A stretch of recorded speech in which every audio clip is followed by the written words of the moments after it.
누구신지 절친의 오열, 저희가 물음표를 좀 달아봤습니다. 마광수 교수와 배우 김수미 씨 얘기입니다. 마광수 교수의 발인이 오늘 오전 엄수됐습니다. 그 모습 영상을 보고 먼저 얘기를 계속해서 나눠보도록 하죠. 그리고 이 친구는 이렇게 보면 글반 썼기 때문에 아마 태어날 때서부터 마법에 걸린 친구가 아니겠나. 글 쓰는 마법. 우리는 그런 친구를 이 시대에 만나서 기뻤고 깨달았고 고마웠습니다. 마광수 친구 이름이 고맙습니다.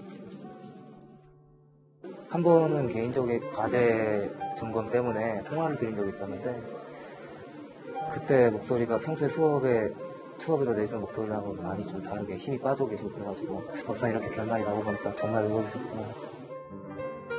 복직하고 나서도 사실은 학교 내에서나 밖에서 소위 이제 이 교수로서 유죄 판결에 받은 것에 대해서 상당히 말하자면 좋지 않게 보는 이런 시각들이 많았고 학내의 분위기도 상당히 좋지 않았어요. 그걸 굉장히 괴로워하고. 오늘 오전이 발인이었습니다. 고 마광수 교수 얘기. 이 얘기 좀 해보겠습니다. 저 오른쪽에 김대호 기자 나왔습니다. 어서 오십시오. 네, 안녕하세요. 근데 지금 저희 그제나 어제까지 이제 고 마광수 교수에 대한 여러 가지 얘기를 했다면 이게 불똥이 조금 엄한데 포커스가 조금 다른 곳으로 가서 김수미 씨 자해 소동은 좀 어떻게 된 일이에요? 조금 느닷없는 이야기인데요. 이 마광수 교수의 빈소에 관한 문제부터 좀 짚고 넘어가야 될 것 같습니다. 그래서 이 마광수 교수가 한창 활동하던 시기에 이 문학계는 둘로 나뉘어져 있었거든요. 순수 문학을 하시는 분들과 진보 문학을 꿈꾸시는 분들이 이 굉장히 상가집이나 이런 곳에도 서로 가지 않을 정도로 갈등이 벌어졌는데 이 마광수 교수 같은 경우에 사실 이 두 어느 쪽에도 속하지 않은 경계 문학을 하셨던 분이에요. 그래서 이번 그 빈소 같은 경우에도 이 문학적 동료들보다는 가족 친지가 있는 아주 조촐한 자리였습니다. 이 자리에서 김수미 씨가 갑작스럽게 조금 돌발 행동을 했는데요. 술을 좀 드신 상황에서 나도 따라 죽겠다 이런 또 소동을 펼쳐서 자해 소동이 일어났다 이렇게 경찰에서 밝혔습니다만 본인이나 아니면 본인 측근은 부인하고 있는 상황입니다. 그런데 이제 저희가 마광수 교수와 어느 정도 생전에 좀 인연이 있구나라고 좀 생각했는데 마광수 교수의 지인은 그렇지 않다는 얘기를 했거든요. 저희 뉴스특급 제작진과 연락을 해봤습니다. 목소리 들어보시죠. 누구든 문상 갈 수 있어요. 팬이라면.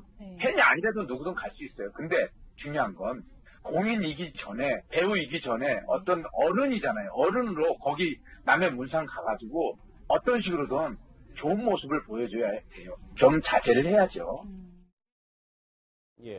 앞서 얼핏 저희가 얘기를 했는데 김수미 씨와 마광수 교수의 사이가 강 감독의 주장에 의하면 막역한 사이가 아니라 생면부지다. 이런 얘기가 있어요. 네, 일단 마광수 교수가 친분이 많은 사람들이 그렇게 많지 않은 편이거든요. 하기 때문에 친하신 분들 같은 경우에 김수미 씨와의 그 친분을 확인할 수는 없을 것 같아요.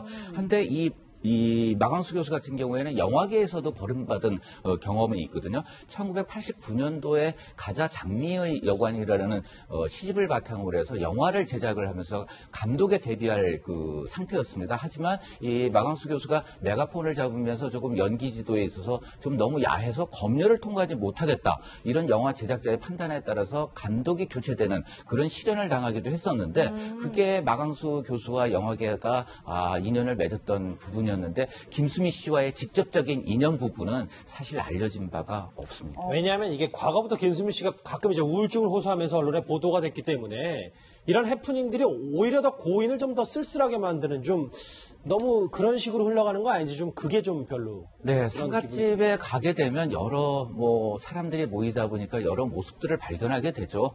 술에 많이 취하신 분, 그다음에 또 오열하시는 분 이런 형태가 있는데 김수미 씨 같은 경우에는 자신의 억울함, 슬픔 이런 부분들이 감정이입이 되면서 굉장히 그 감정이 폭발했던 그런 상황이지 않았나 하는 생각이 듭니다. 최 변호사님 이렇다 보니까 누리꾼들 사이에서 사이에서도 굉장히 반반으로 의견이 엇갈리고 있어요. 그렇습니다. 어떻게 보면은 좀 동정적이고 호의적인 측면 같은 경우에는 정말 인간적인 모습이다. 그렇게 얘기를 하고 있는 반면에 좀 전에 기자님이 얘기하는 것처럼 예. 어른으로서 좀 더 좋은 모습을 보여야 되는데 그런 부분에 대해서 질타하는 모습도 있는 것 같은데요. 전체적으로 말씀드렸듯이 뭐 제가 전체적인 내용을 다 보진 못했습니다만 그래도 좀 많이 이해하는 그런 모습이 있는 것 같은데요. 아시다시피 그 김수미 씨 같은 경우에는 예전에 그 급발진으로 해서 그 시어머니가 갑자기 돌아가신 그런 적이 있었죠. 그렇게 되면서 그 무렵에 이 현대의학으로 봤을 때는 그것이 우울증이다라고 하는데 그때 같은 경우에는 빙의됐다, 무병이다 이렇게 하면서 한동안 이 그 연예계 생활을 못했던 그런 케이스가 있었었는데 예. 아마 이번 이 일이 있으면서 그 예전에 했던 그런 어떤 그 우울증이나 그런 상황과 지금 상황을 좀 연관짓는 그런 해석도 충분히 있는 것 같습니다. 그러니까 말씀하셨던 김수미 씨가 원래 연예계에서도 이런 자해소동 이런 게 예전에도 있긴 있었었어요. 네, 그 드라마를 하면서 오락 프로그램을 하면서 하차하면서 그런 이 자살에 대한 암시를 해서 굉장히 그 충격을 받기도 했는데요. 조금 김수미 씨 편에서 좀 이야기를 한다면 예. 이 그 유명인의 상갓집에서 이러한 일들에 대해서 해프닝이라고는 표현하기가 좀 그렇지만 유명인들 그다음에 또 연예인들의 상갓집에서 종종 이러한 일들이 발생을 합니다. 그래서 너무 그 지나친 팬들의 모습이 아니더라 하더라도 함께 활동했던 연예인들 같은 경우에도 감정이 복받치면서 그러한 일들이 종종 일어나는데 이게 언론에는 안 알려지는 부분들이 있거든요. 예. 그렇기 때문에 좀 많은 그 사랑을 지니고 그다음에 또 정이 많다 보니까 김수민 씨가 조금 상갓집에서 실수를 하지 않으셨나 하는 생각이 듭니다. 너무 날카롭게 볼 필요는 없다 이런 말씀이시군요. 오늘 연결식이 있었던 고 마광수 교수 얘기와 김수미 씨 소식까지 전해봤습니다. 정리하겠습니다. 여러분은 지금 뉴스특급과 함께하고 계십니다.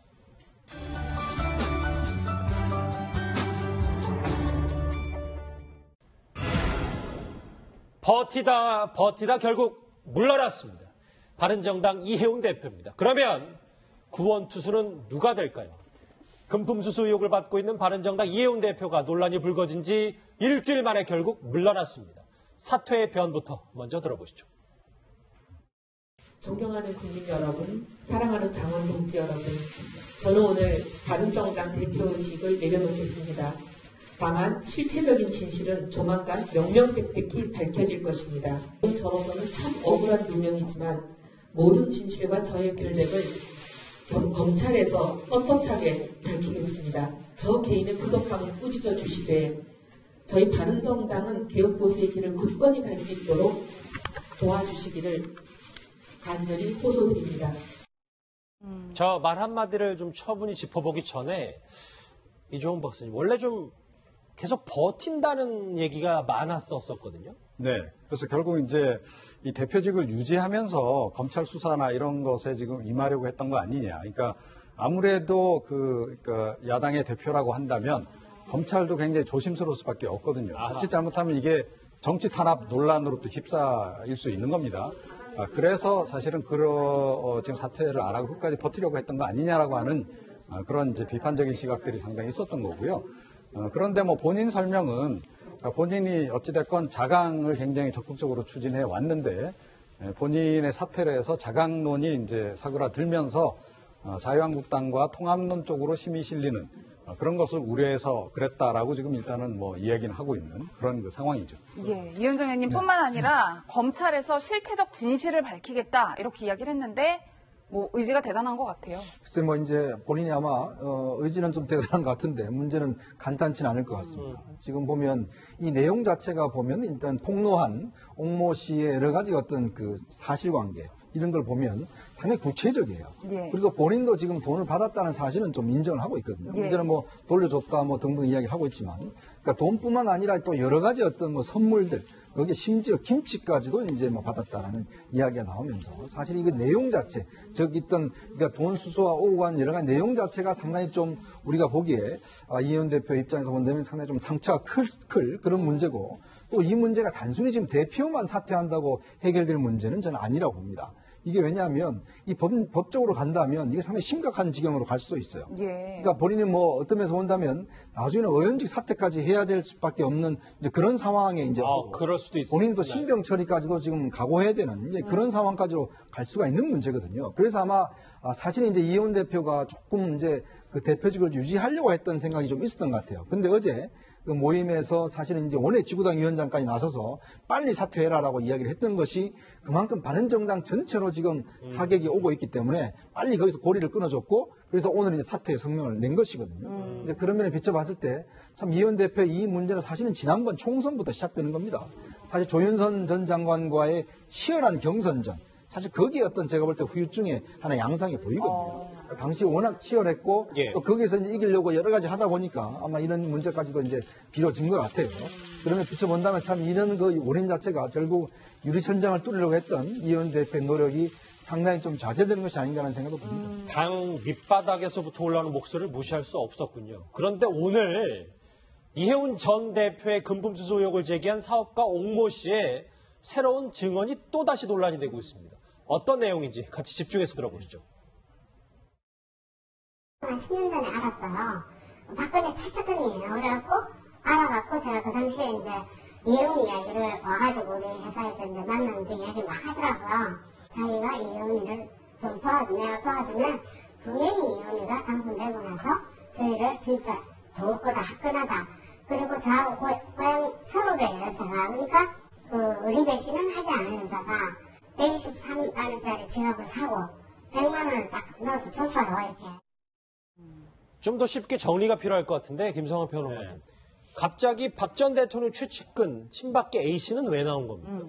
그러니까 그 일종의 이제 중간에서 이걸 소개를 해준 사람으로 등장을 하게 되는 건데요. 그러니까 그동안에 이제 사업가 옥모 씨라고 하는 사람이 일종의 이제 뭔가 사업과 관련해서 청탁을 하기 위해서 이혜원 대표한테 돈을 줬다 이제 이렇게 주장을 해오지 않았습니까? 근데 그 중간에 이제 친박계 A씨라는 사람이 들어있는 겁니다. 그러니까 결국 이 사람이 이혜원 대표는 이런 사람이다 얘기를 해주고 이혜원 대표한테 이 사업과 관련돼서 청탁을 하기 위해서 굉장히 많은 선물도 주고 결국은 나중에 어제도 얘기가 나왔던 것처럼 저는 이게 제일 이혜원 대표가 사퇴를 하는데 큰 영향을 미쳤다고 보는데 김치까지 전달하는 사이였다는 사실이 이제 드러나지 않았습니까? 예. 그런 사이에 이 친박계 A씨라는 사람이 일종의 거강꾼 노릇을 했다 이런 얘기가 지금 나오고 있는 것이죠. 그러니까 그동안에 이혜원 대표가 얘기해왔던 것처럼 뭐 돈만 거래를 하고 금전적으로 돈을 다시 되갚은 이런 관계가 아니라 굉장히 이혜원 대표한테 조직적으로 치밀하게 미리 계획적으로 접근을 했고 이혜원 대표도 그 사실을 알았는지 몰랐는지는 잘 모르겠지만 어찌됐든 금전적인 청탁의 관계가 성립될 개연성이 높아졌다고 하는 측면을 이 사람이 지금 얘기를 하고 있는 것이죠. 그러니까 옥모 대표가 지금 하려고 하는 얘기는 이겁니다. 자기 사기꾼 아니다라고 지금 이야기를 하고 싶은 거예요. 그러니까 지금 이혜원 대표가 이번 일 불거지고 나서 계속 옥모 대표가 마치 사기꾼인 것처럼 이렇게 계속 이야기를 하고 있잖아요. 신뢰할 수 없는 사람이다. 또 나뿐만 아니고 다른 정치인도 비슷하게 뭐 당했다. 이런 식으로 이야기를 하니까 이분이 계속 폭로를 하는 겁니다. 그러니까 구체적으로 그럼 김치까지 주는 정도였으면 굉장히 사실은 한때는 친밀하게 지냈다라고 하는 것을 이야기하고자 하는 것이고 그리고 중간에 연결고리가 되고 있는 정치권에서는 그래도 약간 비중이 있는 인물이에요.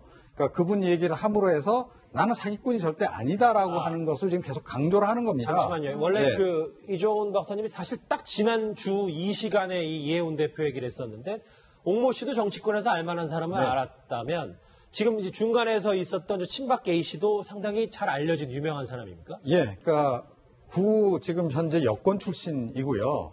그러니까 그런데 일종의 이제 이제 약간 이념적으로 전향을 좀 한 그런 경우죠. 그래서 친박계로 돌아섰고 사실은 지금 여권에 상당히 중진급 이상 되는 분들은 그분이 누군지 잘 압니다. 그리고 그분이 친박계 박근혜 전 대통령을 도와준 거로 해서 사실은 지난 그 정부 시절에 그 모 공사에 또 임원으로 내려가는 과정에서 지금 현재 그 더불어민주당이 이건 낙하산 인사다 그래서 굉장히 반발했던 적도 있는 정도로 상당히 정치적으로 비중이 꽤나 있는 인물이에요. 자, 그렇기 때문에 사실은 이번 사안 자체가 간단하지 않다는 거고 그분까지 이야기를 이 옥모 씨가 지금 이야기를 계속 하고 있는 거 아닙니까? 자, 그렇다면 이게 사실일 가능성이 굉장히 높다라는 것을 다시 한번 방증해주는 그런 경우다 이렇게 봐야 되겠죠. 예, 이현정 의원님 뭐 네. 친박계 A씨 이름까지 나오면서 이제 사건이 계속 커지는 모양새인데 가장 중요한 건 아무래도 대가성 여부일 것 같아요. 그런데 옥 씨는 현재 이혜훈 대표가 의원에 당선이 되면 이거 해줄게, 저거 해줄게라고 약속했다 이렇게 주장하는 거예요. 근데 저는 조금 이제 이해가 안 되는 게 뭐냐면 이제 이혜훈 대표가 당시에는 사실은 이제 뭐 여당 그 선거 전에는 여당 소속이었으니까.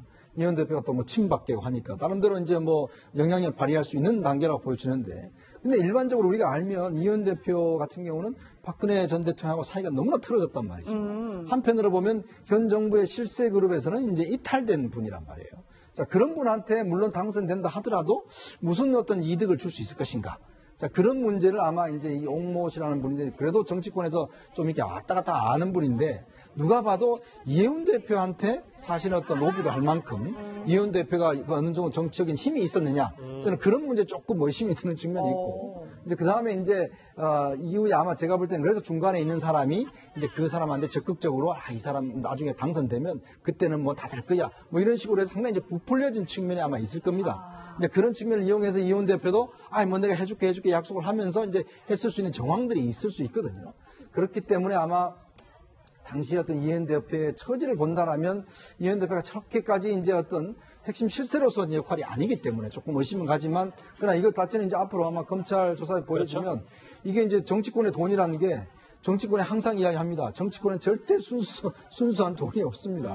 모든 게 다 대가가 있는 것이거든요. 누가 그냥 모르는 사람한테 그냥 500만 원 뭐 주겠습니까? 다 뭔가 바라고 이제 알겠습니다. 하는 거 아니겠어요? 어찌됐건 이 검찰이 진실 공방을 잘 추적을 했겠죠. 어찌됐건 바른정당 당대표는 이제 공석이 됐습니다. 네. 그러니까 자연스럽게 유승민 등판론까지 나왔습니다. 오늘 유승민 의원 기자들 앞에 섰습니다. 목소리 들어보시죠. 이혜훈 대표 사퇴 결정에 대해서 정말 가슴 아프게 생각합니다. 당내에서 역할을 좀 해달라고 말씀하시는 분들이 많은데 그 점은 제가 결정할 문제가 아닙니다. 당의 총의를 모아서 결정할 일입니다. 그럼 만약에 그렇게 결정이 되고 대표님께서 역할을 해줄 수 아직 있으면 생각해 본 적 없습니다. 예. 글쎄요, 김성환 평론가님. 당이 보통 위기가 아니기 때문에 본인도 계속 고사만 할 수는 없는 거 아니겠습니까? 네, 그렇죠. 그럴 수밖에 없는 상황입니다. 더군다나 이제 지금 홍준표 대표하고 안철수 대표가 같이 대선 후보 시절 때 대선 후보로 출마했던 분들이 이제 결국은 당대표까지 지금 하고 있잖아요. 그런 면에서도 유승민 의원의 어떤 앞으로의 행보를 좀 가볍게 해주는 측면도 좀 있다고 생각이 되고요. 그러니까 무엇보다 오늘 얘기한 이 발언이 굉장히 좀 전 중요하다고 보는데 제가 결정할 문제가 아니다 이렇게 얘기를 했거든요. 방금 전에도 이제 인터뷰 내용이 나오는 것처럼. 유승민 의원이 과거 스타일을 한번 보십시오. 본인이 아니라고 생각하면 아닙니다. 안 합니다. 이렇게 표현하는 스타일이에요. 이렇게 표현은 잘 안 합니다. 그러니까 제가 결정할 문제가 아닙니다라고 하는 얘기는 당에서 결정하면 그 결정을 수용할 의사가 있다고 하는 걸 여지가 좀 있는 거네요. 네, 저는 그렇게 생각하고요. 예. 유승민 의원도 사실은 지금 발을 빼거나 아니면 고사를 하기가 좀 어려운 측면이 있는 게 지금 그 김무성 전 대표하고 그러니까 김무성 의원하고 유승민 의원이 자강론하고 통합론 양쪽을 대표하는 두 분이잖아요. 근데 지금 결국 이혜훈 대표가 자강론을 대표하는 대표로서 역할들을 그동안에 해왔는데 네. 만약에 김무성 의원이 대표가 된다고 하면 통합론의 힘을 받을 가능성이 굉장히 많습니다. 근데 지금 유승민 의원은 자강론에 굉장히 그동안에 주장을 해왔던 입장이었기 때문에 어찌됐든 당의 앞으로의 활로를 좀 뚫어줄 필요가 있다. 자강론을 계속 유지할 필요가 있다고 하는 것에 대한 책임성도 저는 있다고 생각을 합니다. 예. 알겠습니다. 바른정당 이혜훈 대표의 전격적인 사퇴로 유승민 등판론이 조금씩 더 불붙을 것 같습니다. 정치권 소식은 여기서 정리하겠습니다.